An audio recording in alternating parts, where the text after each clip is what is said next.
Bismillahirrahmanirrahim. Assalamualaikum warahmatullahi wabarakatuh. Alhamdulillahirabbil alamin. Wassalatu wassalamu ala Muhammadin wa ala alihi wa sahbihi ajma'in. Rabbi shrah li sadri wa yassir li amri wahlul 'uqdatam min lisani yafqahu qawli, amma ba'd. Kaum muslimin muslimat rahimakumullah, marilah kita bersama-sama memanjatkan puji dan syukur kita kepada Allah Subhanahu wa taala yang telah begitu banyak memberikan kenikmatan kepada kita sekalian. Salawat dan salam pasti Allah limpahkan kepada Nabi kita Muhammad Sallallahu Alaihi Wasallam. Saudara-saudara yang berbahagia, Alhamdulillahirabbil alamin. Pada kesempatan kali ini saya akan mengajak kepada Anda sekalian untuk belajar kembali, untuk membuka kembali bagaimana Rasulullah Muhammad SAW di dalam menyambut Hari Raya Idul Fitri. Idul Fitri adalah hari di mana kita kaum muslimin, kaum mukminin begitu menantikannya dengan penuh kebahagiaan. Terkhusus lagi bagi mereka orang-orang yang sukses dalam menjalankan ibadah puasa selama bulan suci Ramadan. Berbicara tentang Hari Raya Idul Fitri, kita tidak bisa lepas dari dua sejarah, di mana yang pertama adalah kemenangan kaum muslimin dalam perang Badar, yang kedua adalah dua hari raya pada zaman jahiliyah saat itu. Saudara-saudara yang saya hormati, yang pertama kita perlu ketahui bersama bahwa Hari Raya Idul Fitri dilakukan untuk yang pertama kalinya pada tahun kedua Hijriah, di mana bertepatan dengan kemenangan kaum muslimin di dalam perang Badar. Sehingga tercatat dalam sejarah di balik kemenangan Idul Fitri pada saat itu ada histeria yang sangat luar biasa tentang kemenangan kaum muslimin dalam perang Badar. Sehingga bisa dikatakan kaum muslimin pada saat itu mempunyai dua kemenangan sekaligus, yaitu kemenangan telah bisa melaksanakan ibadah puasa selama sebulan dalam bulan Ramadan, diiringi dengan kemenangan pada perang Badar. Sejarah yang kedua, saudara sekalian, adalah bahwa sebelum Islam datang, zaman jahiliyah saat itu ada dua hari raya yang selalu dimeriahkan dengan berpesta pora, dengan mabuk-mabukan, dengan menari yang heroik. Bahkan di dalam kitabnya Risalah Fil Aqaid, Syekh Muhammad Hasyim Asy'ari mengatakan bahwa orang-orang jahiliyah pada zaman itu mempunyai dua kebiasaan merayakan dua hari raya yang disebut dengan Nairus dan Marjan, atau sering juga dikatakan Hari Raya Orang Persia Kuno. Itu diisi dengan pesta pora, dengan mabuk-mabukan, dengan menari yang heroik.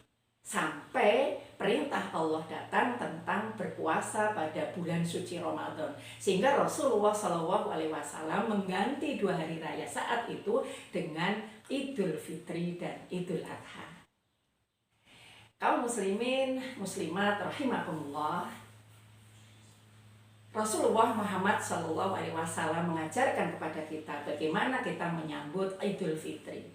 Beberapa di antaranya, yang pertama adalah mengumandangkan takbir, membesarkan nama Allah.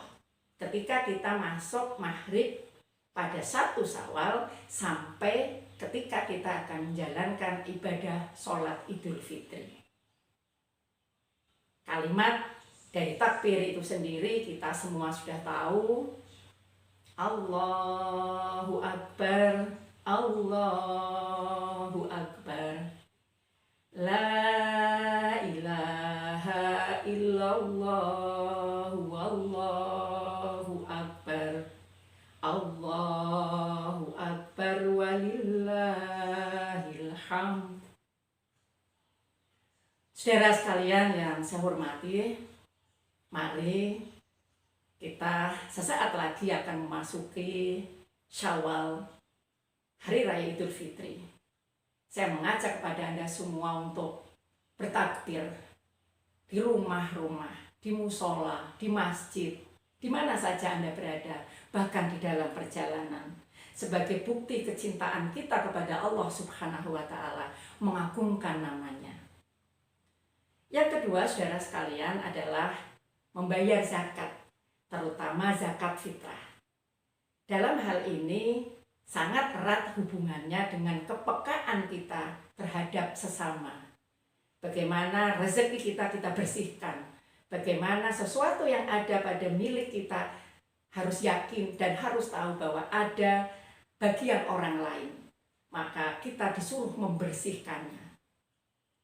Yang ketiga, saudara sekalian, adalah makan sebelum kita berangkat menuju ke tempat sholat Idul Fitri.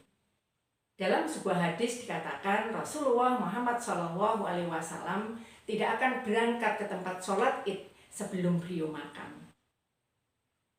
Kemudian yang keempat adalah melaksanakan ibadah sholat Idul Fitri.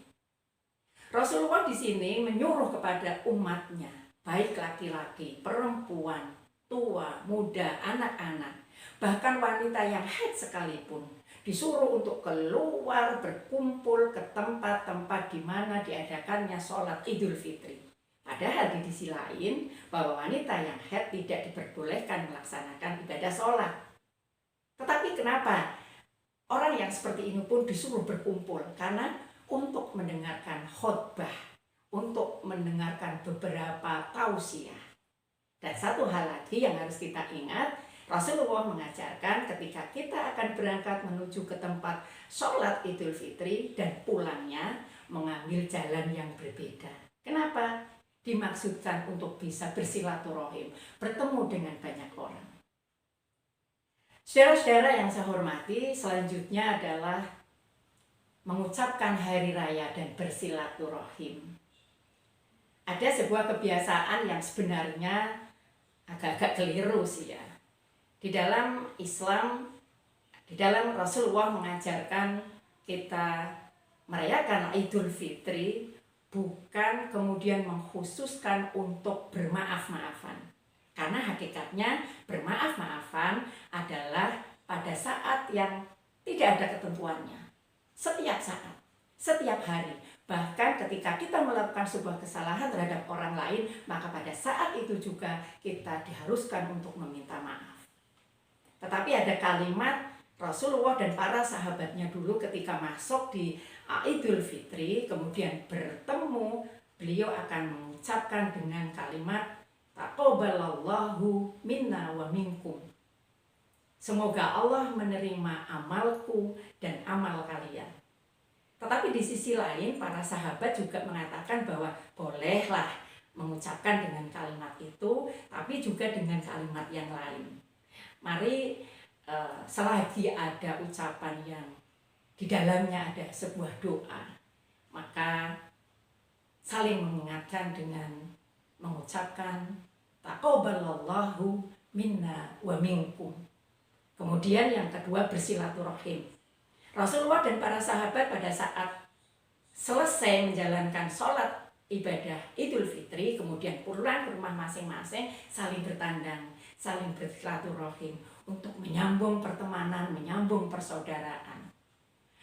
Saudara-saudara yang berbahagia, itu antara lain beberapa hal yang Rasulullah ajarkan kepada kaumnya bagaimana menyambut Idul Fitri. Insya Allah mudah-mudahan saya dan Anda semua umurnya panjang, diberi kesempatan untuk masuk pada bulan Syawal dan bisa menikmati berlebaran Idul Fitri. Saudara sekalian, kaum muslimin, muslimat rahimakumullah. Yang terakhir ada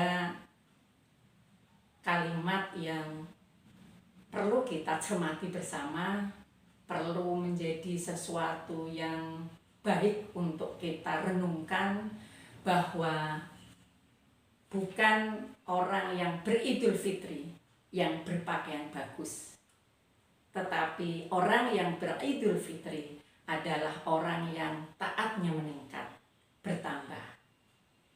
Laisal id liman labisal jadid walakinal id liman ta'ata tazid. Dan istiqomahlah. Saya mengajak kepada Anda semua, termasuk diri saya sendiri, bahwa istiqomah menjalankan aktivitas kita selama bulan suci Ramadan di bulan Syawal dan bulan-bulan berikutnya. Meski kita menyadari bersama bahwa aktivitas bulan Ramadan pasti akan berbeda dengan bulan Syawal dan bulan-bulan seterusnya. Kekompakan, jamaah, dan lain sebagainya. Tapi mari kita berusaha sekuat mungkin bahwa apa-apa yang dilakukan pada bulan suci Ramadan, kita akan melakukannya setelah Syawal dan selanjutnya. Tadarus kita, sholat kita, infak sedekah kita, sehingga benar-benar kita akan beridul fitri karena ketaatan kita kepada Allah lebih bertambah dan bertambah lagi. Demikian yang dapat saya sampaikan. Semoga kita semua selalu sehat, selalu berbahagia, mendapatkan ridho dari Allah Subhanahu wa Ta'ala, dan kita bisa beridul fitri bersama-sama dengan penuh kebahagiaan.